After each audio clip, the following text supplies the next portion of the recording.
saya tak perlukan drama. Saya tak larat nak drama. Okay. So mana ada program TV yang tak ada drama? Cuba bagi tahu Sat.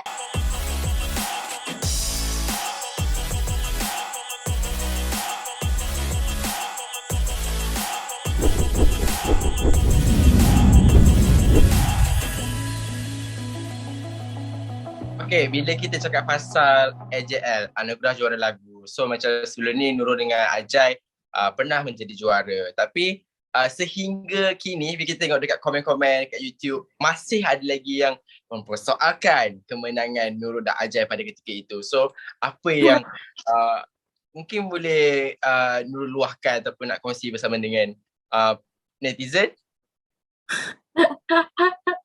Hidup harus diteruskan, have to move on. Benda tu dah lepas tahun bila tu? Tahun berapa masa tu 2000 apa? 2002, 2003. Punya lama tu, duk teringat lagi. Ya Allah, move on. And by the way, nak cerita apa lagi, one of the judges tu dah arwah dah pun. Many of them inside yang dalam yang one of the yang jadi judge tu yang dah arwah pun. So tak perlulah nak berpertikaikan, dah lepas. Bukan lagu tu bukan lagu saya, lagu ciptaan Aidit Alfian. So dah tertulis rezeki dia nak buat macam mana. Lagu tu menang sebenarnya banyak pada music arrangement. Music arrangement lagu tu yang dibuat oleh Eddie Slam sangat-sangat bagus. Pasal Nurul dengan Ajai, macam sebelum ni kan macam pernah menjadi perhatian peminat. So ada juga peminat yang suka gandingan Nurul dengan Ajai. So bila berlakunya perpisahan itu, ada tak macam peminat yang berasa sedih ataupun hiba dengan takdir itu? Kalau dari segi peminat, berlakunya perpisahan tu memang ada peminat yang sangat-sangat berduka lah, yang menangis sama dengan saya pun. Ada yang hantar surat, masa tu zaman surat, bukan zaman WhatsApp. Email juga dah. Email wujud dah masa tu. Ada yang hantar surat, hantar postcard. Ada yang menangis sama-sama. Of course ada orang terkesan kan. Yang saya risau masa tu adalah gabungan duet kami tu banyak yang menyatukan hubungan. Saya risau part tu je. Bila kami berpisah, saya takut ada orang juga yang ikut terpisah. Itu je lah. Tapi so far ada yang I'm sure ada yang terkesan. Banyak sangat. Tips untuk move on. Untuk netizen ke, untuk siapa-siapa kan. Kalau kita dah ambil keputusan macam tu in the past, tak payah nak pergi balik dah hidup in the past. So you have to move forward, duduk ke depan. Kalau itu decision dah kita ambil, dah tinggalkan. Harus bertanggungjawab atas decision kita and move forward. Tak usah ingat dah. Saya macam tu lah. So cara macam tu kita boleh move on. Kita nak cakap pasal pula rumah tangga kedua Nurul. Yeah. Okay, so dah mendirikan rumah tangga buat kali kedua. So apa yang Nurul boleh kongsikan dengan penonton? Mungkin mungkin detik perkenalan daripada awal sehingga kini. Okay. Kenal Eric Depp setelah 5 tahun saya single. So kami jumpa pun sebenarnya tak sangka pun nak jumpa, but plan by kawan baik saya iaitu Zahidah Rafiq. So dia plan, dia dah awal-awal dah kata Nurul ni single, kesian. So dia buat masa tu open house untuk hari raya kan. So dia jemput saya, dia jemput Eric. So kat situ kami berjumpa tahun September 2010. So Alhamdulillah lah, kenal daripada situ. Dah kenal tu mulanya ingat dia ni Mak Saleh ni apa ni, siapa ke apa ke kan. Lepas tu dah lama kenal, dia ada satu value yang sangat bagus, yang sangat baik, dan dia juga yang kenalkan saya pada bidang nutrisi ni. Dari situ kami kenal dan selepas 2 tahun perkenalan tu dalam pada 2 tahun proses dan nak sampai ke 2 tahun tu memang makin rapat. Dia pun single, kami pun single, sembang boleh ngam kepala pula. Lepas tu jatuhlah hati. Dah jatuh hati tu. And then lepas 2 tahun tu kami decided untuk kahwin lah. Sebab saya pun masa tu dah 34, 35. Dia masa tu dah 45 ke 46 macam tu kan. So dia 12 tahun beza daripada saya. So lebih matang, lebih berusia dan boleh membimbing saya. So saya rasa macam okay, dalam banyak-banyak yang orang yang saya kenal masa sebelum saya kenal Eric Depp tu, dia je lah yang okay, yang boleh handle emosi saya, yang boleh handle saya. So as a woman, kita memang nak cari lelaki yang boleh membimbing kita kan. So far dia yang okay lah. So kami pun decided lah untuk kahwin tahun 2012 tu. Alhamdulillah. So macam daripada pengalaman yang pernah dilalui oleh Nurul sebelum ini, ada tak macam Nurul merasakan takut untuk pada ketika yang untuk decide untuk berkahwin untuk kali kedua? Okay, kita tak ada rasa takut tu apabila kita jumpa orang yang memang kita sangat-sangat ngam. Bahasa mudahnya ngam lah, bahasa yang baiknya sikit adalah serasi, yang sangat-sangat serasi, yang banyak mengajar saya tentang self development. Kalau sesuatu perkara tu berlaku lagi dalam hidup kita, bermaksud salah siapa? Adakah takdir? Bukan takdir, salah kita lah. It could be something wrong with you. So kita kena berubah lah daripada keadaan tu. Kita dah belajar daripada yang lepas, kesilapan kita apa. So kita dah tahu kesilapan kita yang lepas, yang gagal tu sebab apa. So kita bangun, ubahkan diri kita. Okay, dari segi apa yang dikongsikan oleh Nurul, memang menampakkan Nurul ni seorang yang kuat. Tapi ada tak kali ketikanya macam Nurul Deb ini berasa sedih? Sebab susah untuk kita tengok ataupun kita lihat, ataupun sebenarnya Nurul memang tak nak tunjukkan kesedihan tu kepada orang ramai. Masa saya single dalam 5 tahun tu mungkin lah ada downnya, sebab masa tu saya risau, fikirkan masa depan, terlampau risau sangat. That's why bila saya belajar self development tu baru saya tahu, masa tu rupanya saya dalam fear. Bukan kata tak ada fear, ada fear kan. Sebab tu saya kata saya bangun pagi, my routine, I prepare my mind, body and soul dulu. So to set up your mind, tak ada kita nak rasa down, nak down pasal orang. Tuhan bagi hidup ni pun dah rasa bersyukur lah kan. So tak ada dah down. Memang kami macam tu lah, nak sedih kalau tersentuh hati dengan something, orang buat kebaikan, orang appreciate kita. Air mata saya ni, saya prefer sekarang ni tu menangis untuk rasa terharu, rasa appreciate yang benda yang baik. Air mata ni boleh guna 2 cara. Cara yang sedih yang baik, sedih yang kita terharu, bukan sedih yang nak buat kita down sampai kita merana, sampai depressed. So you have to choose which sedih nak guna. Mental awareness, mental health is very important to me. Psikologi sangat-sangat penting. So kalau saya bersedih, saya ada suami saya akan cari dengan suami saya. Dia yang akan nikan balik saya, sebab dia memang seorang trainer, speaker, pakar motivasi.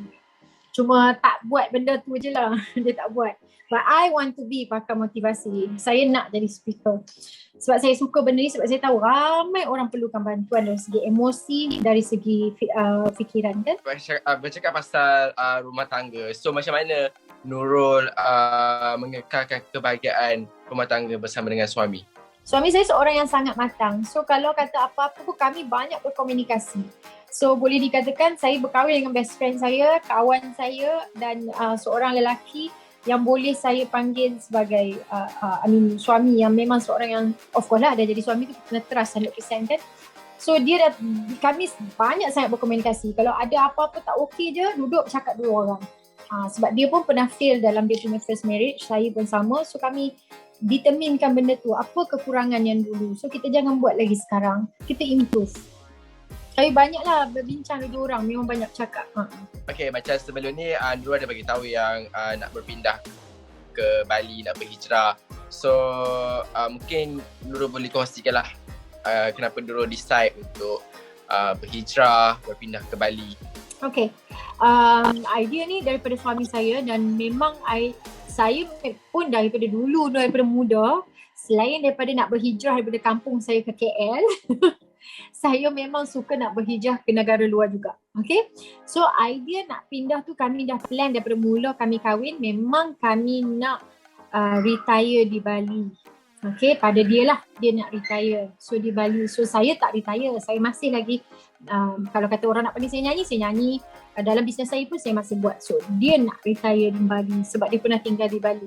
But Allah is the best planner. Nak jadi cerita, COVID pula kan. So bila COVID tu kami terpaksa postpone, banyak negara yang lockdown, masuklah Indonesia juga. So sampailah tahun ni baru mereka buka buat visa. So kami pun apply lah visa, anak-anak dah habis sekolah bulan 7 hari tu. Sepatutnya berlepas, tetapi kes tiba-tiba naik balik di Indonesia.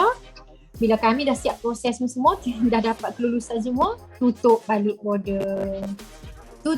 Menunggulah semula. So tunggu je lah nak buat macam mana. Tak apa, sekolah pun dah bayar semua, sekolah nak start 23 Ogos.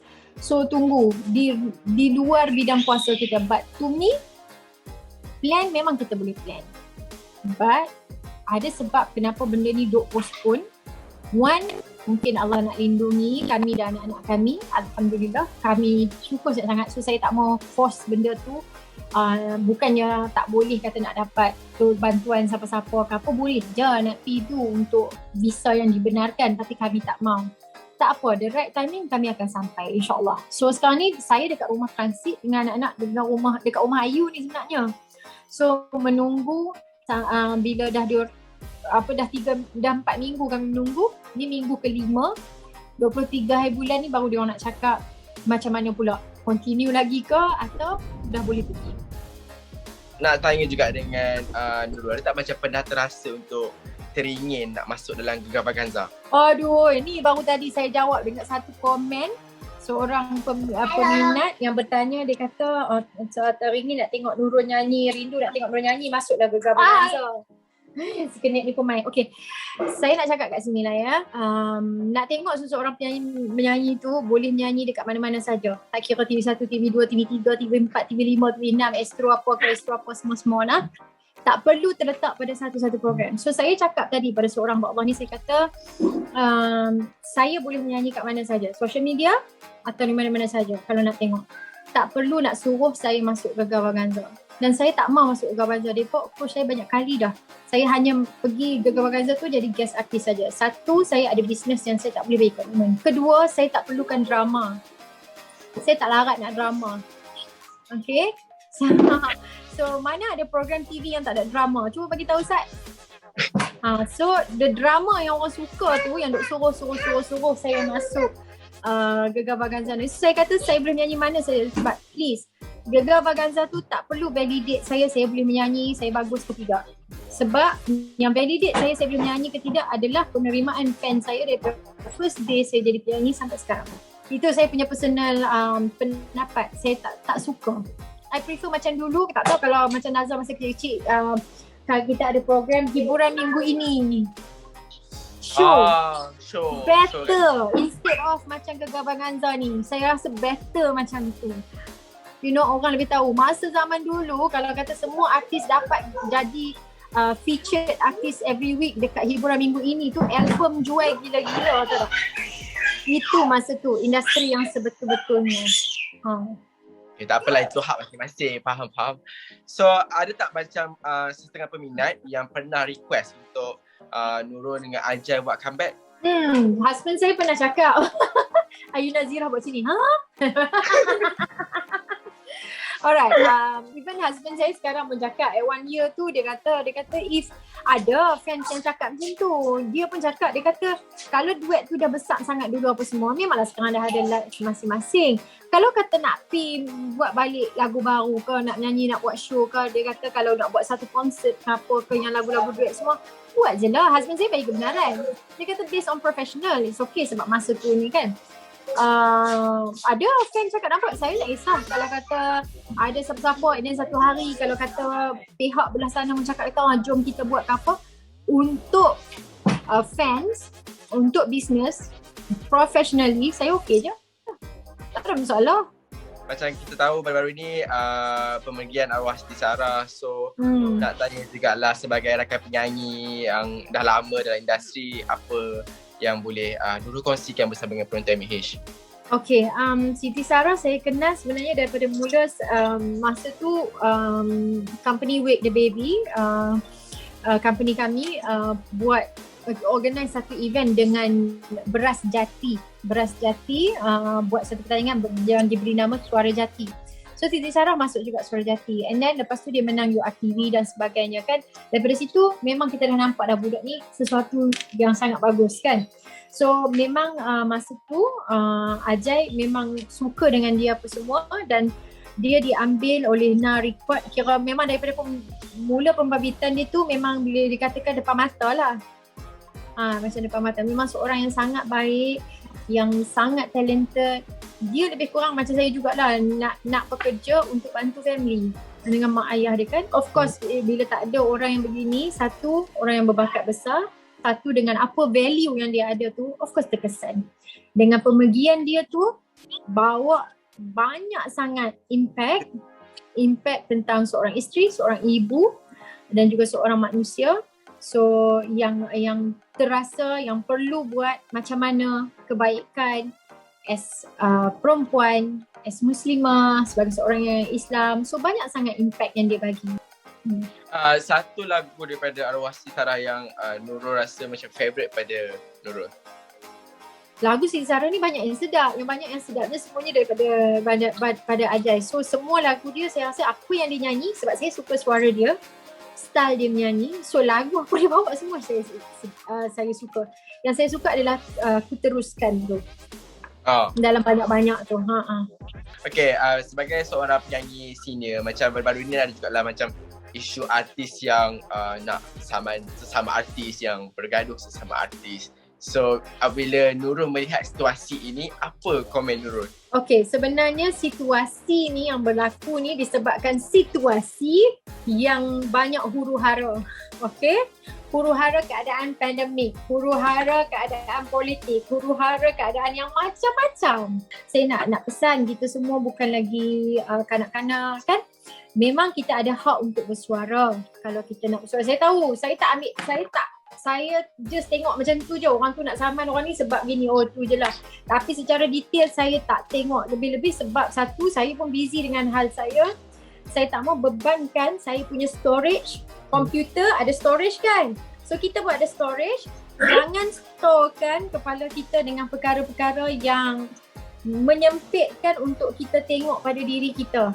Maksudnya nak betulkan diri kita and everything. So dalam situasi sekarang, huru-hara macam-macam ni, storage kita tu dah penuh, tak buat kita bercakap dengan betul dan tak buat kita berfikir sebelum kita bercakap. So, ada pihak, ada hak untuk terasa hati sebab kita semua manusia kan.